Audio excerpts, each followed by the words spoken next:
Hi, this is Mick Burgess. I'm now joined backstage at the Boiler Shop in Newcastle by Nathan James from Inglorious. Nathan, how are you doing? I'm very well, how are you? Very well, thank you. I mean, you're now a few dates into your UK tour. How are they going so far? Yeah, 6 shows in, past the halfway, which is a great relief. We're loving it. We're really loving it, and the crowd seem to be really feeling the new lineup and this new album's worth of songs as well. Yeah. So how is the new lineup bedding in now? Unbelievably well. I think considering we've had tonight will be our 7th show. 7th, really? And we had 5 days rehearsals. So it's not been a lot of time. No. But I think that's the joy of working with such great musicians, is you're not flogging a dead horse, you don't have to constantly rehearse this stuff. They practice on their own, and then that's why they're here. We have trust in them to bring these songs to life. Indeed. So as far as the set list goes, are you sort of split evenly across your all your 3 albums? Yeah, it's 5 songs from each record, and then a cover and a guitar solo. Ah, right. No indication of it. Is it what the cover could be, or the covers? It's out there online. So it's Uninvited by Alanis Morissette. All right. Yeah. Which is a bit different. Yeah. But I love Alanis. And I heard this version she did at Rock in Rio, and I was blown away by the arrangement. It's like a Zeppelin-y type kind of arrangement. So we're doing that tonight, which goes down pretty well. And then it's a chance after that I go off stage and have a costume change, and then I sit down, and then I show the world our new guitar player who's 19. Yeah. And it's unbelievable what he does in those 3 minutes. All right. Yeah. So how does the new material go down then? Because your record's just been out for literally a week and a half or so. Well, a couple of the singles have been out for a while, so everyone's feeling those. I Don't Know You is on the Planet Rock playlist at the minute, so people know that, and the other singles. I think the new stuff translates really well live because it's so heavy. And heavy lyrically as well. For the first time I'm seeing people like shouting lyrics at me, which has been quite cool. There's a lyric in one of the songs, Liar, that we do tonight, and it says, I know when you lie because you're moving your mouth, which is lots of my family previously said. Very famous line, and it's nice to see the people properly like being angry, like shouting it back. They're singing the songs already and know the lyrics already. That's right. Yes, so that's a good sign. So when did you start the writing process for the album? Probably early last year. The boys started previously. They write riffs and like backing tracks, and then hand it to me, and I pick which songs I think I can make into good songs, and which songs I can write a top line for. We had a couple of sessions at my old house, and we wrote all 5 of us in the room at the same time, which is the way that I've always wanted to work. A lot of other bands tend to write from different continents. And I just don't think it's not what my heroes would have done, and I don't see how you can get that same result if you're not looking at someone in the eyes and debating it, whether it be like an argument or having a drink and celebrating after. You have to be able to gauge people's reaction to what you're writing, and we definitely got that on this album. So Kevin Shirley, you worked with him again. What does he bring to your recording process? He everyone knows what he's done. Obviously he's worked with the biggest names in the world: Aerosmith, Led Zeppelin, Iron Maiden. I love the way that Kevin mixes vocals personally. He's mixed my hero Glenn Hughes. So if you mix Glenn Hughes, you've mixed the best. So as a singer, I thought if I'm going to get a great vocal mix, it's going to be from that man. And also Kevin doesn't need to do anything. He's a very successful man. I think he kind of picks things that he actually wants to do, and we're flattered that he wanted to work with us again.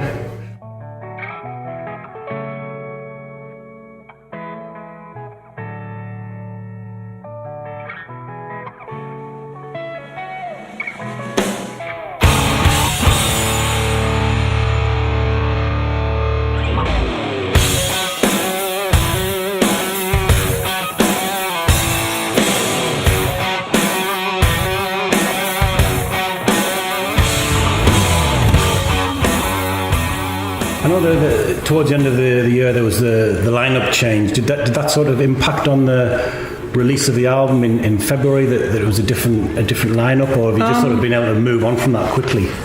I think anyone that did doubt over the last week or two has gone very quiet. Yeah, which has been great. Because when it all happened, ultimately, it's always been my thing. It's been my baby. It's 24/7 for me. I don't have another job. I don't have another band. This is it. I could have just folded it. I could have just told the promoters, you know what, no, we're just going to not do it anymore. I won't bother doing the band. Or I could have found other guys and we can go on tour and play these songs that people love. And have amazing crowds on weeknights. It's just unbelievable. So that's what I chose to do with Phil, and these guys are phenomenal. It's not taking anything away from the guys previously, and the guys were obviously a big factor in the writing and getting us to where we are now, but things change. Yeah. And all of my favourite bands had lineup changes. I think the one thing I'm envious of, though, is that David Coverdale didn't have to answer stupid idiots on Twitter. You know what I mean? He had no... He didn't have that. That's it. I mean, I was going to say, the internet's a great resource, and you've been the beneficiary. It's a nightmare. But the converse of that, it Bring can back be the magazine. Indeed. But it can be good, but it can also be bad. But fortunately, hopefully that's all blown over now, so we can look forward to the tour and the album and writing together with Danny and Vinny and Dan. So how? I mean, you've only been together a few weeks, really. So. It's already... I've known Dan for years, and I've known Dan... Oh, God, it's so confusing, isn't it? Yeah. Bald one is Dan. Hairy one is Danny. Right. I've known Dan for 4 years, and he's actually been sending me demos. I was going to work with him, perhaps piecing together a project together years ago. Not with me, but helping him find people for him. And he's a great writer, really melodic writer. And Danny is 19, so... He was your guitar tech, wasn't he, for a while? Yeah, he was, on our last 2 tours. Yeah. And originally I discovered him because he covered our song on YouTube. And he was 15, 16 at the time, which is just terrifying that he's that much younger than us. But I remember seeing it and thinking, God, this freaky guitar geek, he just knew everything. He was so talented. I knew when I saw that video that he'd be in my band one day. Yeah.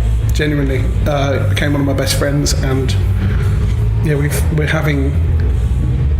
One thing I will say is that this time round we are having the most fun on tour we've ever had. Yeah. And there's a wonderful respect and understanding and real brotherly vibe to this entire thing, which hasn't been there previously. Yeah, I mean, just going back to when you were recording the album, could you feel that this sort of the tensions were building up with that? And I think you can hear it in the album. I think that's why the anger it is so angry in comparison to other stuff that I've done. And I had a lot to write about previously. With obviously before that, we had to. I hate the word fire, but we had to fire a member before that happened, so there was that to write about, and there was all this stuff that and I had terrible things happen in my own life. I lost my grandfather and one of my best friends in a month of each other. So for the first time I was pulling from emotions that I hadn't had before, and I'm still a relatively young writer. I've only been writing for 4 years, 5 years, so plenty more to come. I hope so.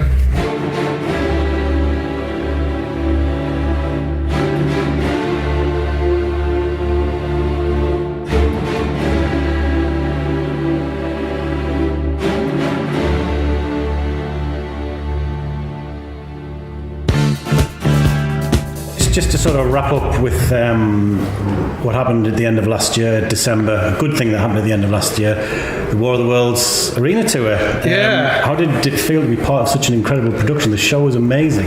It's incredible. I can't believe, when I think back, the way the gig came about was, I saw they announced the tour on Facebook, and I thought, oh my gosh, Thunderchild. I would love to do that. And I thought, I wonder if because previously it's been kind of celeb-y type people. And I was like, they're probably going to get another celeb-y type name. And I just messaged my manager and I said, please send my stuff off instant reply, we'd love to see him. I didn't know this, but my manager signed my contract for me before I even went for my audition. Right. Okay? So I get to the audition thinking I've got something to prove, and they've already made their mind up from videos they've seen and stuff. And I sung in the studio, and it was one take of me recording the song, and they were all deathly silent after in the room, and I was like, God, they hate it. I was like, they hate what I'm doing with it. Oh my God, this is so awkward. They've signed the contract. This is terrible. Then after Jeff Wayne came in the studio in his house, it's an amazing place, really wonderful place, and said, that was perfect. Do you want another go? And I was like, do you want me to do another one? He's like, no, it's okay. On the spot. And it was amazing touring with those people, playing these venues, the Metro. I just drove past it on the way in, and I thought, yeah, it's definitely something I'd do again. Yeah. And I'm quite not picky, but like, I don't want to do theatre type stuff because genuinely I think it's really, really hard. I think I have a huge respect for people in musicals and in operas and things that, especially musicals, you have to do like 8 shows a week. Yeah. And a lot of the time, not for a lot of money. I have a real admiration for them. But War of the Worlds was different. I sang one song a show. I got to be on a tour bus with like Herbie Flowers, Chris Spedding, people like that. Complete legends. Yeah. And Herbie was so funny. He used to come up to me after every show and he'd go, because he's getting on now, and he'd go, "You're my favourite." And when he says that to you, it meant so much. He's seen so many people do it, and he's just really funny. And he's also got that like, kind of old man thing where he doesn't care what he says, you know, which I think is brilliant. Say it in front of anyone. Yeah. Did you know? I mean, did you know the album beforehand? Was it something you listened to as growing up? Yeah. And I knew that song, and I just no one's ever really given it that kind of rock thing that I wanted to bring to it, and Jeff let me really loose on it kind of in that note at the end, because everyone kind of before is like tricked the note, or it's like falsetto. I said to him in my first ever meeting with him, I was like, how do you want me to do the note? And he was like, how can you do it? I was like, well, like this. And I sat at his piano and I did it, and he went, yeah, that'll be fine. He's such a nice guy. He's such a wonderful guy. Would you think a fair few, just to last couple of questions, just a fair few Inglorious fans came along to see you do people, that, and they got into War of the Worlds as a result, and likewise a fair few War of the Worlds, and it came the other way as well. So it's I met some people at a meet and greet 2 nights ago, and they said, we only found out about you from seeing you in the War of the Worlds, and we've bought all 3 of your albums, and they bought VIP packages and come along to see us, which is just amazing. It's really wonderful to do that. It's so different from Inglorious. So it's pretty cool. I like people with varied music tastes. I have a very eclectic taste as well, so it's a good thing to do, I think. So once your UK tour is over, is that you over into Europe to do some shows? We've got a couple of shows in Europe next week. We've got 5 shows, and then the festival season, which is looking great. We've got some big playing Grass Pop main stage, the same day as Kiss. We're doing an incredible festival in Switzerland, and it's Inglorious, Tesla, Whitesnake and Def Leppard. Oh, very good, Which is like a dream lineup. So, these gigs are coming in and affected. So it's a new year and a new band, and looking forward, not back. I think when people get upset about whatever they might think about me or about this band or whatever, they need to go and read a newspaper or turn the telly on and see some actual real problems, you know, like even today I turned the telly on, 4 children died in that house fire and stuff, and you just think, what are people getting so upset about? Goodness gracious me, it's rock and roll, like, it's not to be taken seriously. It's not for them. This is my life, you know. This band is my life. It's my baby, and if I get upset about it, I'm allowed, because I've invested my entire life into it. So they're not allowed that. It's not theirs. No. It's mine. Well, Nathan, it's been an absolute pleasure. Lovely album, and best luck with the show tonight. Thank you very much. Hope to see you again soon.